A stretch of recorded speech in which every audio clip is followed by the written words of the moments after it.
Assalamualaikum warahmatullahi wabarakatuh. Halo, apa kabar teman-teman? Kembali ketemu lagi dengan saya, Kemot 165 Ragam Kisah. Dalam video kali ini, saya ingin mengajak teman-teman mengetahui beberapa bukti peradaban kuno yang belum terungkap. Ya, jangan kemana-mana, tetap di Ragam Kisah.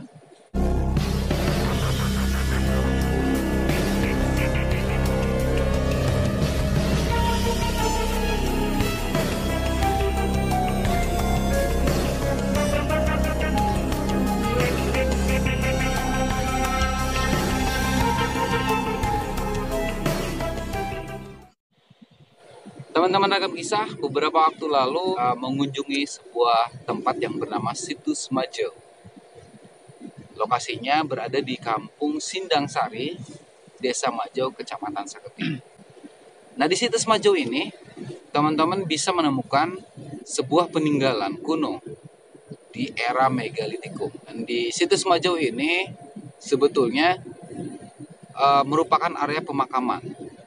Nah, masyarakat setempat menyebutnya ini adalah makaman Ki Buyut Dalam. Itu saya akan memperlihatkan kepada teman-teman semua hasil temuan saya, yaitu nisan menyerupai lingga atau palus. Sebut saja lingga Siwa dan lingga Ganesha.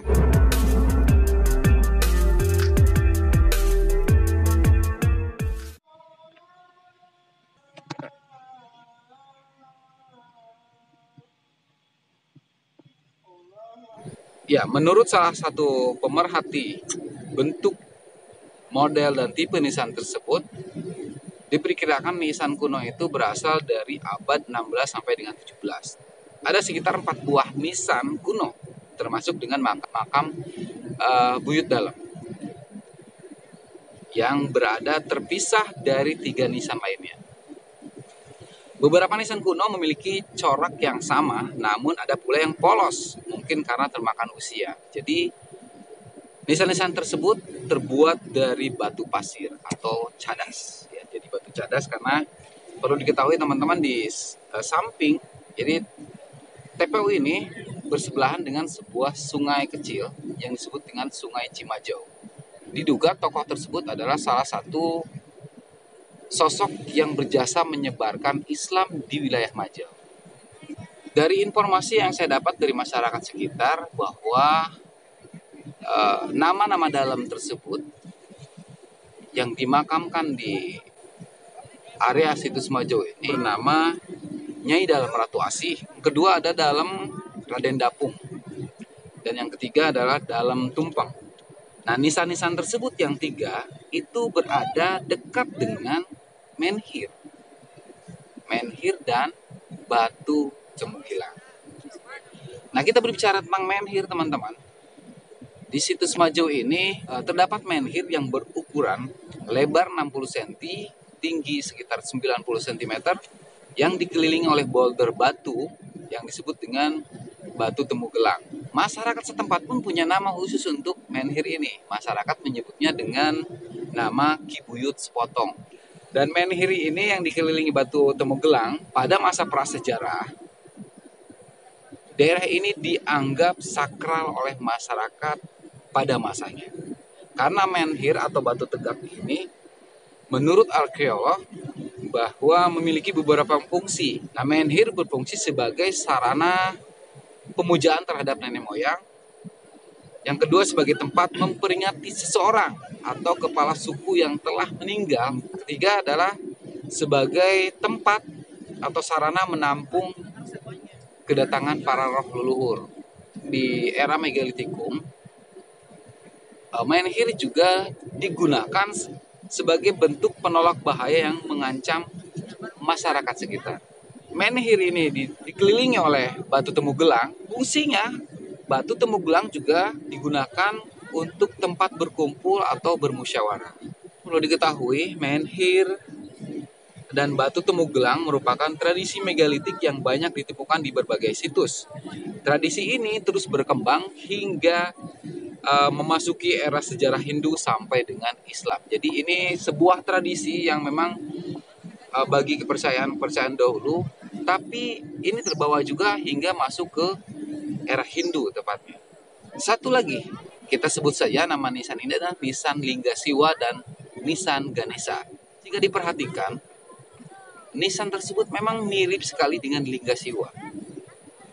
Hanya yang membedakannya bahwa nisan ini ada sebuah pahatan, sepasang pahatan di kiri kanannya seperti menyerupai telinga, dan di atasnya ada bulat kecil, tingginya sekitar 45 cm sampai 50 cm, dengan lebar kurang lebih 30 cm.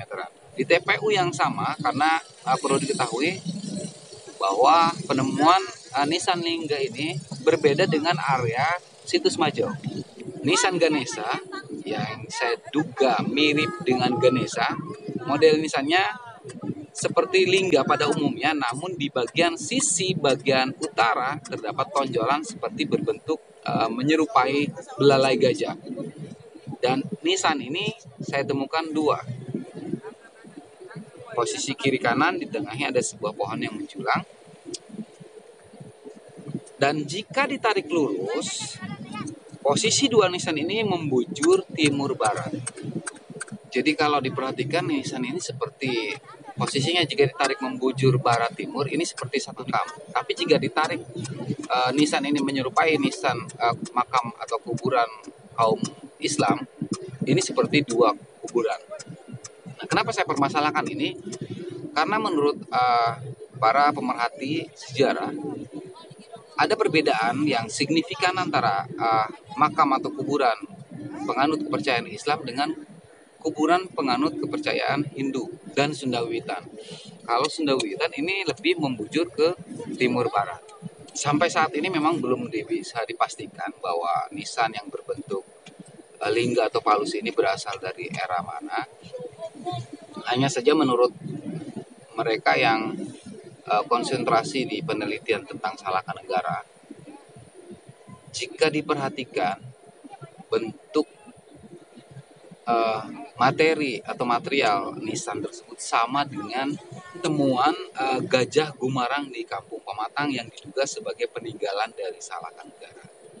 Nah, pertanyaannya, apakah nisan makam tersebut ada hubungannya dengan peninggalan Salaka Negara yang ditemukan di Kampung Pematang Desa Mekarwangi? Dan ini jelas membutuhkan penelitian dari para sejarawan ya, untuk menentukan apakah ini memang masuk di era Salaka Negara. Nah, sahabat Ragam Kisah, mari kita coba perhatikan di situs Majau ini terdapat peninggalan prasejarah berupa menhir, temu batu gelang, dan juga makam kuno dengan nisan yang diperkirakan dari era Islam di Banten, tepatnya di abad 16 sampai dengan 17. Dan nisan ini juga bisa ditemukan di daerah Kenari dan Kasingatan. Jadi modelnya ini bisa ditemukan di wilayah Kenari dan Kasingatan, Banten. Tidak jauh dari TPU Keramat Bukit Dalam yang berjarak kurang lebih sekitar 200 meter. Ada juga nisan yang menyerupai lingga atau palus. Dan sementara di daerah Pematang, Desa Mekarwangi, juga ditemukan peninggalan Salaka Negara. Jika diperhatikan teman-teman, jarak dari Desa Majau ke Desa Mekarwangi ini tidak terlalu jauh. Desa Mekarwangi dan Desa Majau itu berbatasan langsung. Dengan ditemukannya benda-benda menhir sampai dengan nisan kuno, bahwa di sekitar Desa Majau dan Desa Mekarwangi tidak menutup kemungkinan di wilayah Majau dan sekitarnya akan ditemukan benda-benda atau peninggalan di masa lampau. Semoga apa yang saya sampaikan ini bermanfaat untuk teman-teman semua, dan terima kasih sudah menonton di Ragam Kisah. Saya mohon dukungan dari teman-teman, jangan lupa subscribe, like, dan juga komen. Dan bisa, jika dianggap bermanfaat, maka teman-teman bisa share. Assalamualaikum warahmatullahi wabarakatuh. Salam Ragam Kisah.